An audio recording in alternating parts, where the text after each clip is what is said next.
ஸ்டாலின் அவர்கள் sitting CM அவர்கள் தோல்வி அடைஞ்சிருக்கிறார்.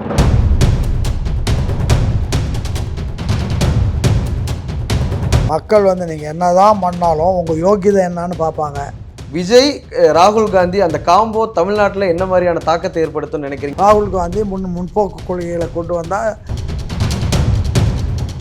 விவசாயிகள் படாத அவஸ்தைப்படுறாங்க. விவசாயிகள் பிரச்சனையை தீர்க்கணும்.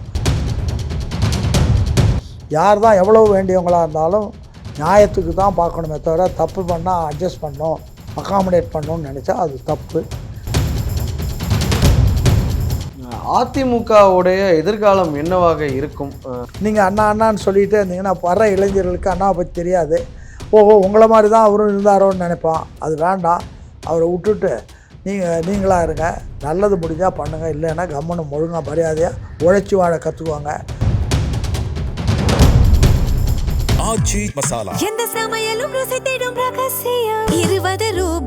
Periyar Maniammai Institute of Science and Technology, Tanjavur. Civil engineering with specialization in GIS, remote sensing and more. Girigas summer sale. Buy any AC and get free 2 nights, 3 days holiday package. இன்னொரு விஷயங்கய்யா, இன்னும் 6 எம்எல்ஏக்கள் அவங்களுக்கு தேவைப்படுறாங்க. இப்போதைக்கு காங்கிரஸ் ஆதரவு தெரிவிச்சிட்டாங்க. இன்னும் 6ங்கும் போது காங்கிரஸ் ஒரு நிபந்தனை விதிச்சிருக்காங்க. என்னன்னா என்டிஏ பார்ட்னர்லேருந்து நீங்கள் கூட்டணிக்கு அழைக்க வேண்டாம் அப்படிங்கிற ஏன்னா அது ஒரு செக்குலர் ஃபேஸ் உடஞ்சிரும் அப்படிங்கிற மாதிரி அவங்க யோசிக்கிறாங்க. இப்போ அந்த 6 பேருங்கும் போது விசிகா 2, கம்யூனிஸ்ட் 4 அப்படிங்கிற ஒரு அடிப்படையில் அவங்க ஆதரவு தருவதற்கான வாய்ப்புகள் இருக்கா? இருக்குது. அவங்க தான் யோசனை பண்ணிட்டு எல்லாரும் எனக்கு கடிதம் கொடுக்கலன்னு அவர் வீரபாண்டியன் சொல்லியிருக்காரு. இவங்க அந்த சண்முகம் சொல்லியிருக்காரு.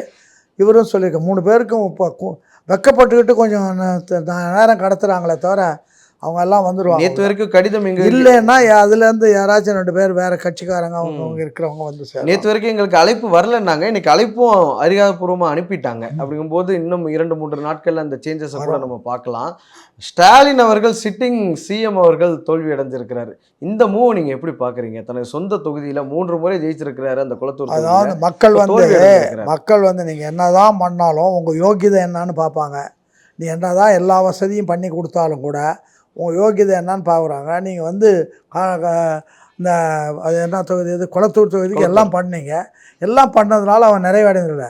நீங்கள் என்ன மாதிரி ஆட்சி நடத்துகிறீங்கன்றது சிந்திக்கிறவங்க இருக்கிறாங்க. அவன் சிந்திச்சு பார்க்குற போது நீங்கள் தப்பு பண்ணுறீங்க, ஊழல் பண்ணுறீங்க, லஞ்சம் பண்ணுறீங்க, சாராய கடைகளை திறக்கிறீங்க, இயற்கை வளங்களை கொள்ளையடிக்கிறீங்க, கொள்ளையடிச்சு குபேரர்கள் ஆக்கிறீங்க, குடும்ப ஆட்சி கொண்டு வரீங்க. அதனால் இது நீங்கள் தகுதி இல்லாமன்னு அவன் தள்ளுறானே தவிர 4 குவாலிஃபிகேஷனை வச்சுக்கிட்டு மாத்திரம் உனக்கு பண்ணுற வசதி மாத்திரம் பண்ண மாட்டாங்க. அதுக்கு பிறகு அதுக்கு மேலே பல்வேறு பிரச்சனைகள். காமராஜர் எப்படி தோற்றார்? காமராஜர் என்ன தப்பு பண்ணார்? ஒன்றுமே கிடையாது. அதனால் நீங்கள் எப்படி மக்களுக்கு எப்படி பொதுவாக என்ன சர்வீஸ் பண்ணுறீங்கிறது தான் முக்கியம். அது இல்லாமல் நீ எனக்கு மாத்திரம் 4 ரூபா கொடுத்துட்டா நான் உடனே உனக்கு அடிமையாக இருக்க முடியாது. வாரிசு அரசியலை மக்கள் நிராகரிச்சிருக்காங்க அப்படிங்கிற ஒரு விஷயத்த சொல்றீங்க. வாரிசு அரசியலை மக்கள் நிராகரிச்சிருக்காங்க அப்படின்னு சொல்றீங்க. அன்பில் மகேஷ் தோத்திருக்கிறார். உங்க மாவட்டத்தை சேர்ந்தவர், தன்னோட சிட்டிங் தொகுதியில தோத்திருக்கிறார். அதே மாதிரி டிஆர்பி ராஜா மன்னார்குடியில் தோத்திருக்கிறார். ஆனா இந்த டைம் லீடர் ஆஃப் அப்போசிஷன் எதிர்கட்சி தலைவராக யாரை தேர்ந்தெடுப்பாங்க? திரும்பவும் உதயநிதியை தேர்ந்தெடுத்தாங்கன்னா அது ஒரு வாரிசு அரசியல் தானே மக்கள் பார்ப்பாங்க. அந்த தொகுதி மக்கள் அவங்கள தேர்ந்தெடுக்கிறாங்க. இவங்கள வேண்டான்னு சொல்கிறாங்க, டிஸ்குவாலிஃபை பண்ணுறாங்க. வாரிசு அரசியலை கொடுக்கறது யார்? கொடுக்கறது லீடர்ஸ் தானே கொடுக்குறாங்க. அதனால் லீடர்ஸ் கொடுத்தது தப்பே தவிர அவன் ஒழுங்காக இருந்தால் அவன் ஓட்டு போட போகிறான், இல்லைன்னா போடலை. அதனால் அந்த 2 தொகுதியில் அவங்க தோக்கடிச்சிட்டாங்க, இங்கே வெற்றி பெற்றுட்டான் அப்படின்றதுனால வாரிசு அரசியலை மக்கள் ஏற்றுக்கொண்டாங்கன்னு அர்த்தம் இல்லை. வாரிசு அரசியலை எதுக்கிறதுனால தான் உடனே மூலகர்த்தாவாக இருக்கிற உடனே தோக்கடிச்சிட்டாங்க. 2029 தேர்தலில் இது என்ன மாதிரி தாக்கம் தேசிய அளவில் ஏற்படுத்தும் நீங்கள் நினைக்கிறீங்க? அது அன்னைக்கு பார்த்துக்கோலாம். ஏன்னா காங்கிரஸும் சொல்கிறது அதெல்லாம் அன்னைக்கு உள்ள சூழ்நிலைக்கு அன்னைக்கு பார்க்க வேண்டிய விஷயம். இன்னொரு கடைசி கேள்விங்க, உங்களுக்கு விருப்பம் இருந்தால் இதில் நீங்கள் பதில் சொல்லலாம். விஜய் ராகுல் காந்தி அந்த காம்போ தமிழ்நாட்டில் என்ன மாதிரியான தாக்கத்தை ஏற்படுத்தும் நினைக்கிறீங்க? கிட்டத்தட்ட 2 பேருமே ஒரே வயதுடையவர்கள், ஒரு 51, 52 அந்த வயதுடையவர்கள்.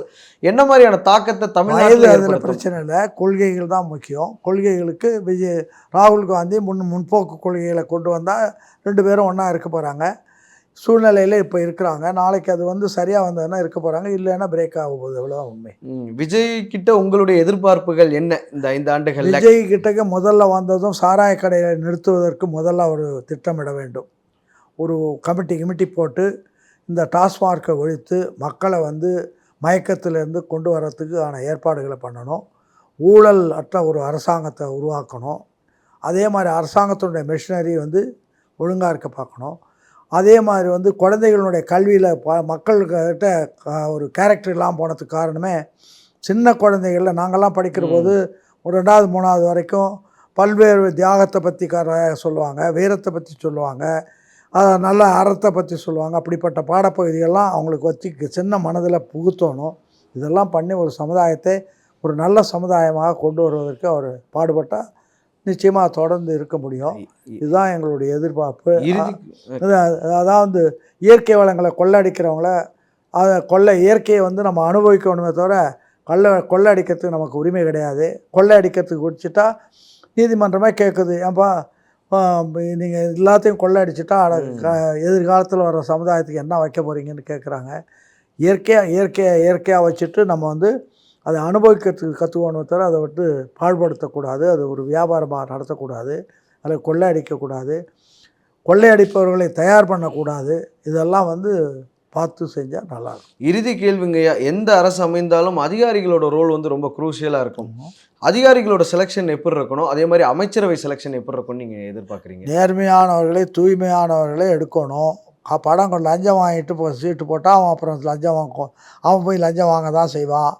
அதனால் அதெல்லாம் இல்லாமல் யார் தகுதியானவங்க, திறமையானவங்க, உண்மையானவங்கன்னு பார்த்து எடுத்தாப்போ இறையன்பு இருந்தார். கடைசியில் கண்டினியூ பண்ண சொல்கிற போது வேணாம் அப்படின்னு போனார். ஏன் போனாருன்னா அதுக்கு பிறகு இந்த ஆட்சியில் இருக்கிறது தப்பு அப்படின்ற மாதிரி நினைக்கிறாங்க. அப்படிப்பட்ட ஆட்சி இல்லாமல் தூய்மையான ஆட்சி கொடுத்துருந்தா இறையன்பு தொடர்ந்து இருந்திருப்பார். அதே மாதிரி பல பேர். அதனால் ஒரு தூய்மையாக நேர்மையாக நடத்துக்கணும். இதில் வந்து யார் தப்பு பண்ணாலும் தப்புன்னு சொல்லணும். அது யாராக இருந்தாலும் இப்போ நேருனுடைய காலத்தில் முத்ரா ஊழல் நடந்தது. அதில் டிடி கிருஷ்ணமாச்சாரி மாட்டினாருன்னா உடனே அவரை ட்ராப் பண்ணிவிட்டு அடுத்த ஆளை கொண்டு வந்துட்டாங்க. அப்படி தானே தவிர அவங்கள அப்படியே வச்சுக்கிட்டு அகாமடேட் பண்ணி அவங்கள காப்பாற்றணும்னு நினைக்கக்கூடாது. தப்பு பண்ணுறவனை அவனை வந்து விலக்கிட்டு அடுத்த வேலையை பார்க்கணும். அப்படி பண்ணால் தான் அடுத்தவங்க தப்பு பண்ணாமல் இருப்பாங்க. அது மாதிரி ஒரு ஆட்சியை முன்னால் கடந்த காலத்தில் நியாயமாக இருந்தவங்க எப்படி இருந்தாங்கன்னு பார்த்துட்டு அதை வந்து உதாரணமாக எடுத்துக்கிட்டு என்னென்ன பண்ணணும் அப்படின்னு பார்க்கணும். உதாரணமாக வந்து அண்ணா ஆட்சிக்கு வரும்போது தமிழ்நாட்டில் வந்து தண்ணி கிடையாதுன்றது பிரச்சனை இருந்தது. அரிசி பஞ்சம் இருந்ததுன்னு சொல்லுவாங்க. அண்ணா என்ன பண்ணார், உலக நாடுகளில் தண்ணி இல்லாத நாடுகளில் என்ன பண்ணுறான்னு பார்த்தா அவங்களெல்லாம் கேட்குற போது அவங்க வந்து கிடைக்கிற தண்ணியை வேஸ்ட் ஆகாமல் குழாய் மூலமாக நிலத்துக்கு விட்டால் போதும் அப்படின்ற மாதிரி நினச்சி அப்படி பண்ணார். அதை கொண்டு வந்தார். அந்த மாதிரி திட்டங்களை கொண்டு வரணும். அதோடு மட்டும் இல்லாமல் திட்டங்களை காலத்தால் செய்யணும். இப்போ வரப்பு வெட்டணும், வாய்க்கால் வெட்டணும்னா விவசாயம் ஆரம்பிக்கிற போது தண்ணி மேட்டூர்லேருந்து தண்ணி திறந்து விடுற போது இப்போ பண்ணுறாங்க. ஏன்ட்டா தண்ணி இவங்க வேலை கொடுப்பாங்க, தண்ணி வந்துடும், நான்லாம் வேலை செஞ்சுட்டேன்னு பில்லு வாங்கிட்டு போயிடுவான். விவசாயம் முடிஞ்சதும் உடனே அந்த வேலையை ஆரம்பித்து அதை ரெடி பண்ணி அந்த கால்வாய் வாய்க்கால்களெல்லாம் சரி பண்ணி வைக்கணும். இன்னொரு பெரிய விஷயம், ஏராளமாக நெல் விளையுது. நெல்லை விவசாயிகள் வந்து படாத அவஸ்தைப்படுறாங்க. நெல் கிடங்குகளை ஏராளமாக கட்டி எங்கேயுமே ஒரு துளி நெல் கூட சாலையில் போடுறது வெளியில் போடுறது இல்லாமல் அதுக்கு வேண்டிய ஏற்பாடுகளை முதலடியாக விவசாயிகள் பிரச்சனையை தீர்க்கணும். விவசாயிகளுக்கு வந்து விவசாயிகள் மாதிரி கஷ்டப்படுறவங்க யாருமே கிடையாது. நாளெல்லாம் கஷ்டப்படுறாங்க. அவங்களுக்கு பாதுகாப்பு கொடுக்குற அளவுக்கு சட்டங்களை கொண்டு வந்து அதை நிறைவேற்றணும். இது அதே மாதிரி இந்த 100 நாள் 150 நாள் திட்டங்களில் சும்மா நிறைய ஏமாத்துகிற வேலை தான் பில் போட்டு வாங்குறது கூட வச்சுருக்காங்க. 100 நாள் வேலை 150 நாளாக விவசாயத்தோட டைஅப் பண்ணாங்கன்னா அது வந்து நல்ல பலனுள்ளதாக இருக்கும். விவசாய கூலிகள் இப்போ கிடைக்கல, கிடைக்கல. காரணம் வந்து பல பேர் வந்து இளைஞர்கள் வந்து குடிகாரர்களாக மாறிடுறாங்க. பல பேர் வீணாக சம்பளம் வாங்கிட்டு இந்த 100 நாள் வேலைன்னு போய் உட்கார்ந்து இருந்துட்டு சம்பளம் வாங்குறாங்க, ஆள் கிடைக்கல. அதனால் அதெல்லாம் பார்த்து அந்த பிரச்சனைகளோட டெப்த்துக்குள்ளே போய் எப்படி பண்ணதுன்னு ஆராய்ச்சிக்கு போடணும். 3வது வந்து ஏற்கனவே வந்து மேல் சபை இருந்தது, எம்எல்சிஸ் இருந்தது. அதில் அறிஞர்கள் இருந்தாங்க, பட்டதாரிகள், ஆசிரியர்கள், உள்ளாட்சி மன்றத்தினுடைய உறுப்பினர்கள், இப்படியெல்லாம் நிறைய பேர் இருந்து நல்ல கருத்துக்களை சொன்னாங்க. கட்சிக்கு அப்பாற்பட்டு சொன்னாங்க. அதெல்லாம் மூடியாச்சு. அதை உடனடியாக கொண்டு வந்து அதை பண்ணணும். இதெல்லாம் பண்ணி நல்ல ஆட்சியை கொடுத்தா யார் தான் எவ்வளவு வேண்டியவங்களாக இருந்தாலும் நியாயத்துக்கு தான் பார்க்கணுமே தவிர தப்பு பண்ணால் அட்ஜஸ்ட் பண்ணணும், அகாமடேட் பண்ணணும்னு நினச்சா அது தப்பு. அதே மாதிரி தலைவராக இருக்கிறவங்களும் ஒழுக்கமாக நேர்மையாக அந்த பிரச்சனைகளை அணுகிறதுக்கு பார்க்கணும். இதெல்லாம் பார்த்தாங்கன்னா நல்ல ஆட்சி. அதிமுகவுடைய எதிர்காலம் என்னவாக இருக்கும்? ஏன்னா கிட்டத்தட்ட வந்து அவங்க 50க்கும் குறைவான சார் தொகுதிகளை தான் ஜெயிச்சிருக்காங்க. அதிமுகவும் இல்லை, அது திமுகவும் இல்லை, ரெண்டுமே ஒன்றும் கட்சியில் பெயர் பலகை வச்சுக்கிட்டு காலத்தை ஓட்டுறாங்களே தவிர, அதிமுகனா எம்ஜிஆர் நினச்ச எம்ஜிஆர் கடைசியில் சட்டமன்றத்தில் சொன்னார், நானோ என்னுடைய உறவினர்களோ ஒரு தமிழ்நாட்டிலோ வெளிநாட்டிலோ ஒரு இடம் வாங்கியதாக நிரூபித்தால் தூக்கில் தொங்குல் தயார்னார். இப்போ அது மாதிரியா இருக்கிற ஜெயலலிதா எவ்வளோ ஆயிரக்கணக்கான ஏக்கர்கள் அங்கங்கே கோட்டை கொத்தளங்கள் இதெல்லாம் வாங்கி இப்போயும் வந்து அதிமுக வழிகாட்டி அம்மா ஆட்சின்ற அம்மா ஆட்சி 1000 ஏக்கரை வாங்குச்சு. கூட அதெல்லாம் பண்ண போறியா? அதனால் இதெல்லாம் தப்பு.